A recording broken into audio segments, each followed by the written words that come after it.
Hi, this is the 6th chapter of My Father's Dragon.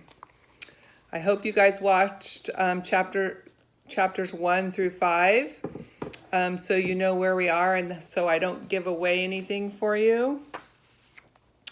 Think back to chapter 4. What happened? Do you remember? Remember went on a ship. He's looking for the dragon. The cat told him how to find the dragon. Anybody remember how many tangerines he has left in his backpack? Or knapsack is what he calls it. Also, what were some of the things that he used on our chart? I will tell you that he made his way to Wild Island. And one of the first animals that he encountered, if you remember in chapter 5, were tigers.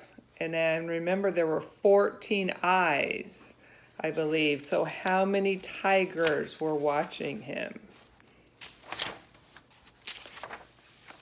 1, 2, 3, I believe there they are. That was the last chapter. And how did he get rid of those tigers? What was something he used out of his backpack to get rid of the tigers? They were so excited to get some. Do you remember? If you need to pause and think, you can. But here we go over to our chart. Remember, he did use the rubber bands to get on the ship with the bag. He crawled in it. He also has used the compass and the boots. But for the tigers, he needed the gum. And the gum was supposed to turn orange as long as he chewed it long enough, right? And they all were chewing and chewing and chewing as Elmer Elevator got away. So here we go with chapter 6. Chapter 6 is called My Father Meets a Rhinoceros. My father soon found a trail leading away from the clearing. All sorts of animals might be using it too, but he decided to follow the trail no matter what he met because it might lead him to the dragon.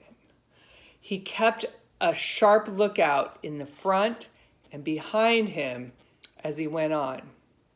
Just as he was feeling quite safe, he came around a curve right behind 2 wild boars. Do you remember those guys from the beginning and the mouse? One of them was saying, "Did you know that the tortoises thought they saw a monkey carrying his sick grandmother to the doctor's last night? But Monkey's grandma died a week ago, so they must have seen something else. I wonder what it is." "I told you that there was an invasion," the other boar said, "and I intend to find out what it is. I simply can't stand invasions on our island." "Nee meaner, nee meether," said a little voice. That was the little rat. He meant, "I mean me neither." He gets his words mixed up. And my father knew that that was the mouse that he had heard before. "Well," said the first boar, "you search the trail up that way towards the dragon, and I'll go back the other way to the big clearing, and we'll send Mouse to watch those ocean rocks in case there's an invasion. Should we decide to go ocean rocks, in case the invasion should decide to go away before we find it." My father hid behind a mahogany tree just in time, and the first boar walked right past him. My father waited for the other boar to get a head start on him, but he didn't wait long because he knew that when the first boar saw the tigers chewing gum in the big clearing, he'd even be more suspicious. So soon the trail crossed a little brook, and my father, who by this time was very thirsty, stopped to get a drink of water. He still had on his rubber boots, so he waded out into the pool of water and was stooping down to get some water when something quite sharp picked him up by the seat of his pants and shook him really hard.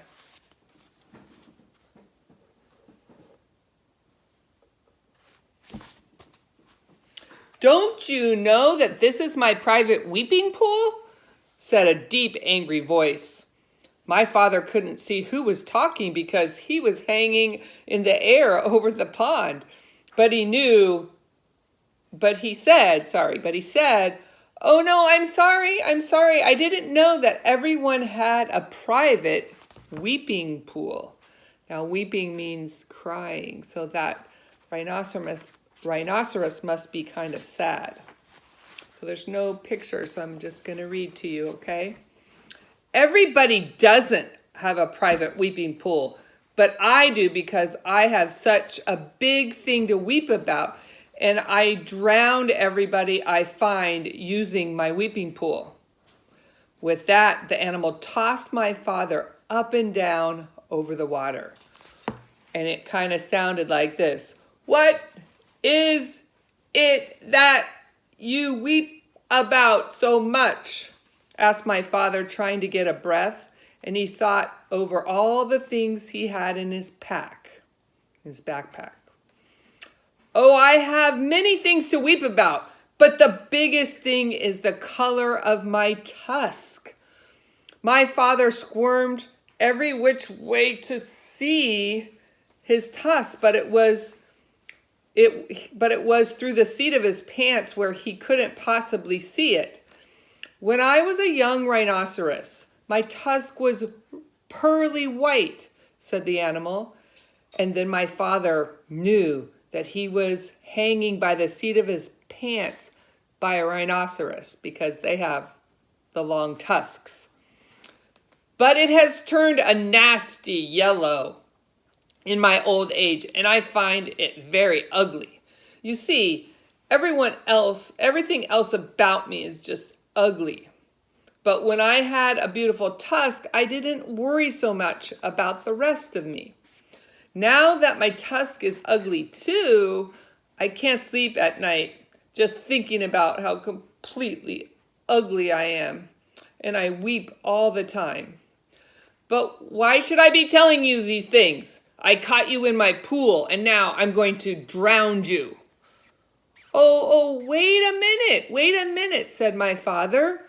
"I think I have some things that will make your tusk all white and beautiful again. Just let me down and I can give them to you." The rhinoceros said, "You do?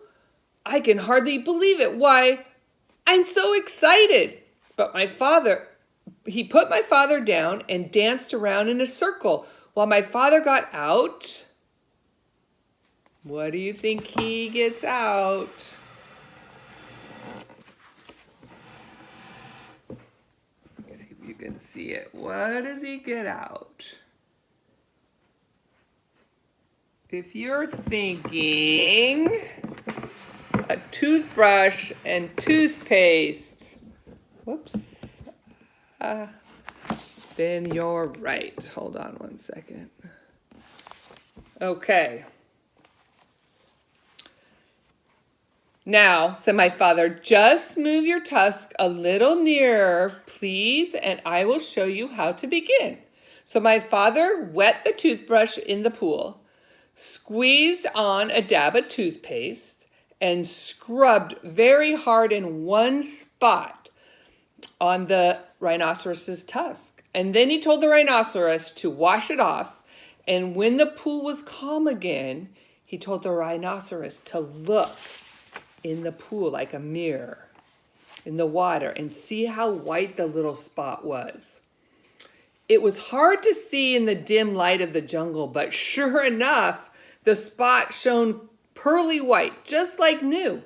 The rhinoceros was so pleased that he grabbed the toothbrush and began scrubbing violently, forgetting all about my father. So just then my father heard hoof steps, not footsteps, but hoof steps, and he jumped behind the rhinoceros. It was the boar coming back from the big clearing where the tigers were all chewing gum. The boar looked at the rhinoceros and at the toothbrush and at the toothpaste, and then he scratched his ear on a tree. "Tell me, rhinoceros," he said, "where did you get that fine tube of toothpaste and that toothbrush?" "Too busy," said the rhinoceros, and he went on brushing as hard as he could. The boar sniffed angrily and trotted down the path toward the dragon, muttering to himself, "Very suspicious, very suspicious. Tigers chewing gum, rhinoceroses the rhinoceros is using a toothbrush on his tusk. Must get hold of that invasion. Don't like this one bit, not one bit. It's upsetting everybody terribly. Wonder what it's doing here anyway." So there is the rhinoceros scrubbing away at his tusk, trying to get it white again. And that's the end of chapter 6. We'll see you next time with chapter 7.